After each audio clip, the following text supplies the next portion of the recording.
Assalamualaikum warahmatullahi wabarakatuh. Di video kali ini untuk memenuhi tugas ujian akhir semester mata kuliah kepemimpinan tahun ajaran 2020-2021 Fakultas Ekonomi Bisnis dan Ilmu Sosial Universitas Pelita Bangsa.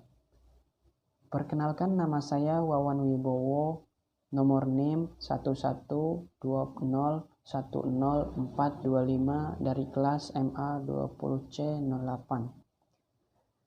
Baiklah, di video kali ini yang berjudul Sejarah Masa Demokrasi Parlementer atau Liberal di Indonesia.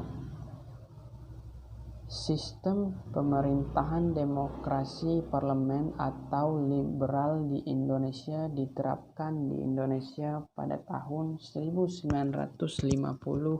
sampai 1959. Ketika menganut sistem ini, pemerintahan di Indonesia dipimpin oleh Perdana Menteri bersama Presiden sebagai kepala negara. Tanggal 17 Agustus 1950, Republik Indonesia Serikat atau RIS yang merupakan bentuk negara hasil kesepakatan Konferensi Meja Bundar atau KMB yang pengakuan kedaulatan dengan Belanda resmi dibubarkan.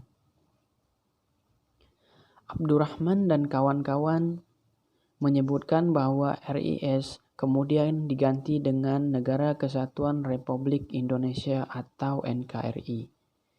Seiring dengan itu, sistem pemerintahannya pun berubah menjadi demokrasi parlementer dan berdasarkan Undang-Undang Dasar Sementara atau UUDS 1950. Menurut Ahmad Muslim dan kawan-kawan, pada masa demokrasi parlementer, muncul partai-partai politik baru yang bebas berpendapat serta mengkritisi pemerintah. Kendati awal kelahiran semua partai ini merupakan semangat revolusi, namun akhirnya mengakibatkan persaingan tidak sehat, bahkan bisa dikatakan seketika masa itu Indonesia mengalami ketidakstabilan pemerintah. Masa demokrasi parlementer 1950 sampai 1959. Secara garis besar, kabinet-kabinet di Indonesia terbagi menjadi 7 era di bawah kepemimpinan Perdana Menteri.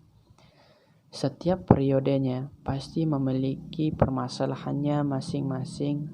Berikut ini ketujuh masa tersebut.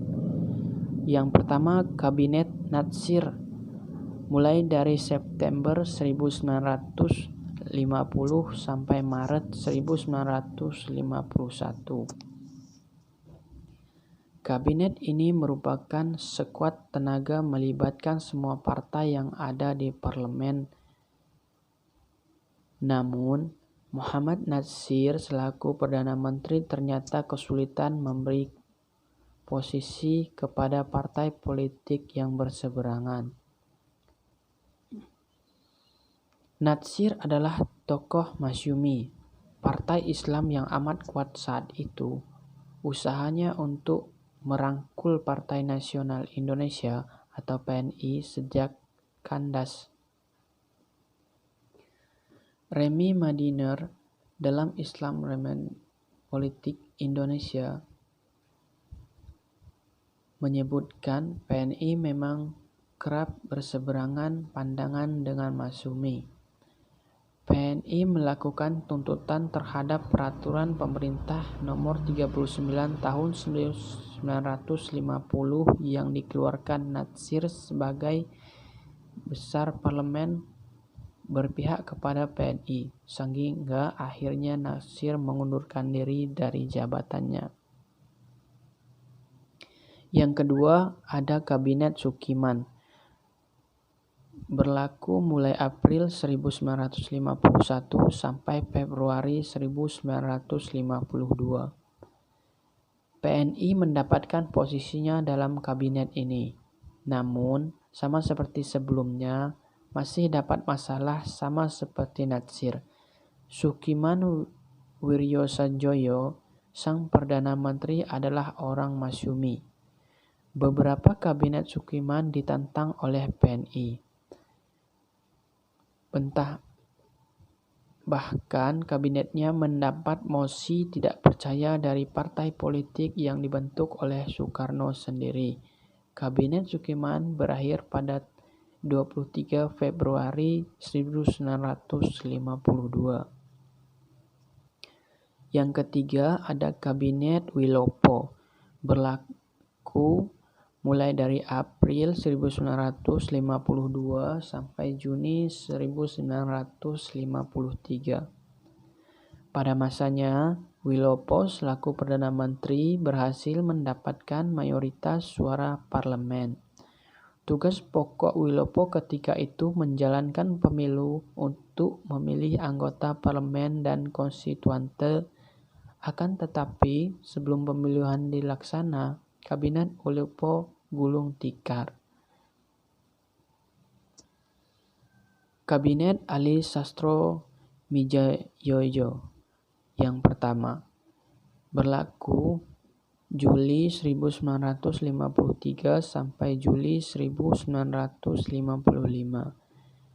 Ali Sastroamidjojo melanjutkan tugas kabinet sebelumnya untuk melaksanakan pemilu. Pada tanggal 31 Mei 1954 dibentuk Panitia Pemilihan Umum Pusat dan Daerah. Rencana kala itu pemilihan akan diadakan pada 20 September untuk DPR dan 15 Desember untuk konstituante 1955. Akan tetapi, lagi-lagi seperti yang dialami Kabinet Wilopo, Kabinet Ali Sastroamidjojo bubar pada Juli 1955 dan digantikan dengan Kabinet Baharudin Harapan di bulan berikutnya. Kemudian dilanjutkan dengan Kabinet Burhanuddin Barahap pada tahun 1955 sampai Maret 1956. Burhanuddin Harapat dapat kabinetnya berhasil melaksanakan pemilu yang sudah direncanakan tanpa mengubah waktu pelaksanaan. Pemilu 1955 berjalan relatif lancar dan disebut-sebut sebagai pemilu paling demokratis.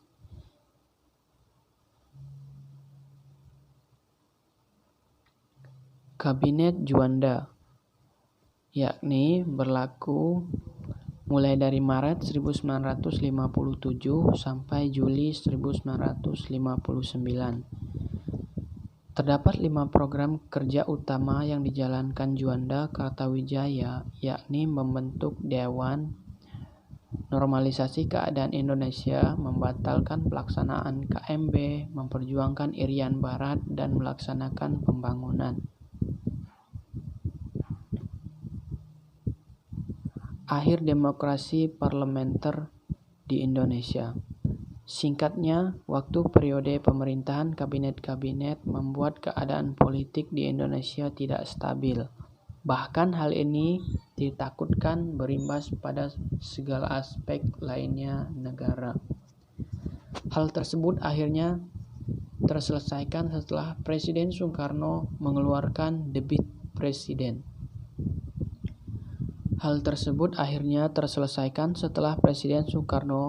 Mengeluarkan Dekrit Presiden.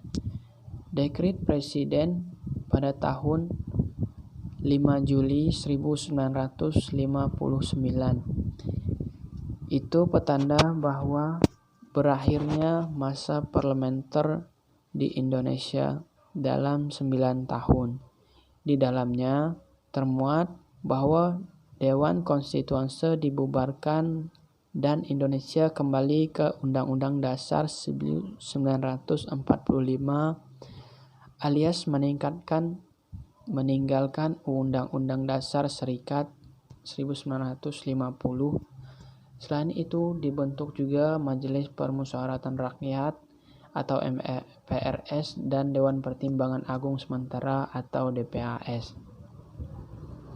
Demokrasi liberal yang sebelumnya sudah membawa kekacauan terhadap stabilitas pemerintahannya, akhirnya diganti dengan sistem demokrasi terpimpin yang berlaku sejak 1959 sampai 1965. Demikian video kali ini. Assalamualaikum warahmatullahi wabarakatuh.